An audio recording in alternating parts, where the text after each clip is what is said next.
নমস্কার বন্ধুরা, প্রতিদিনের মতো ডিউটির উদ্দেশ্যে রওনা দেব। আজ গন্তব্য হলো ভিএইচএনডি ক্যাম্প।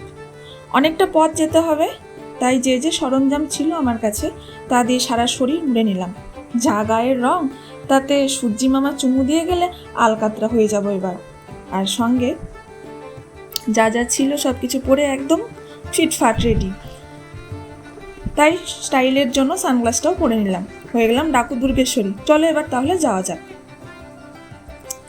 তো সঙ্গে আমার পঙ্খিরাজ ঘোড়া আর আমি।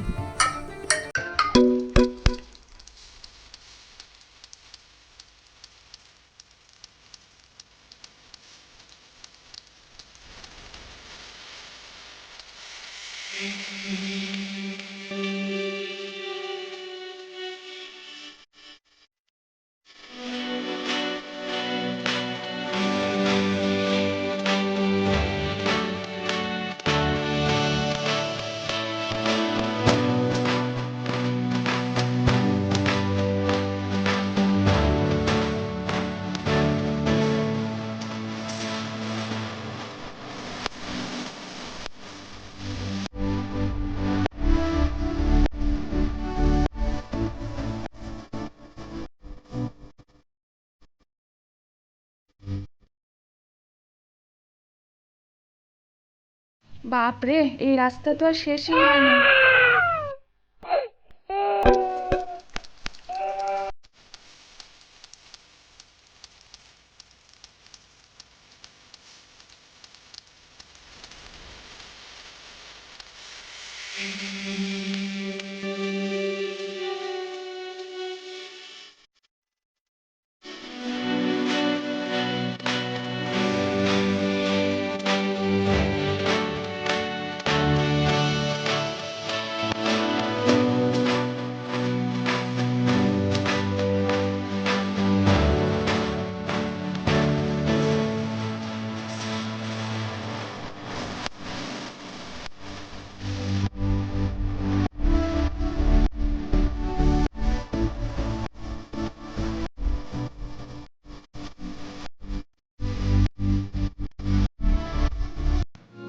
যাই হোক, অনেকটা পথ পেরিয়ে এসেছি।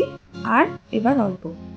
আমার যানবাহনটার পুরো অঙ্গ প্রত্যঙ্গ খঞ্জনি বাজিয়ে দিল সেই সারাটা রাস্তা।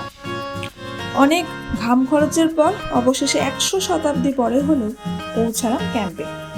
গিয়ে দেখি আশা দিদি এবং AWW দিদি বসে আছেন। তারপর সব কিছু প্রতিদিনের মতো গুছিয়ে নিয়ে কাজ শুরু করে দিলাম। এক এক করে সব মা আসছে বাচ্চাদেরকে নিয়ে।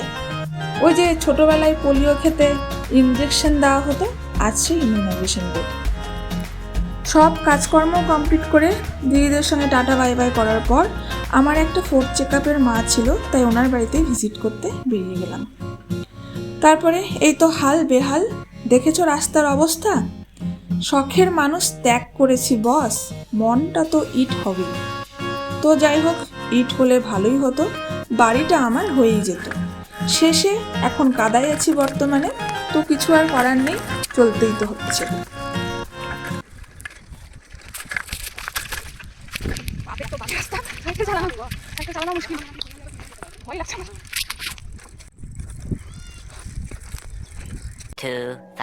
years later.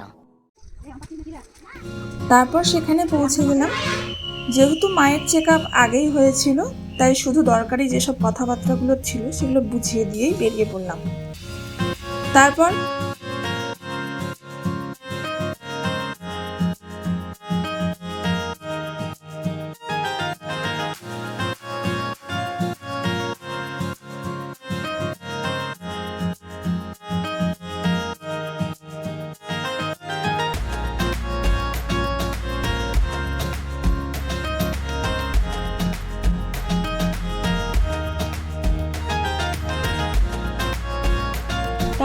প্রতিদিনের মতো পৌঁছে গেলাম মিষ্টির দোকানে। সেখানকার সব মিষ্টিগুলোই ভালো, বেশ দেখতে আর খেতেও বেশ ভালো।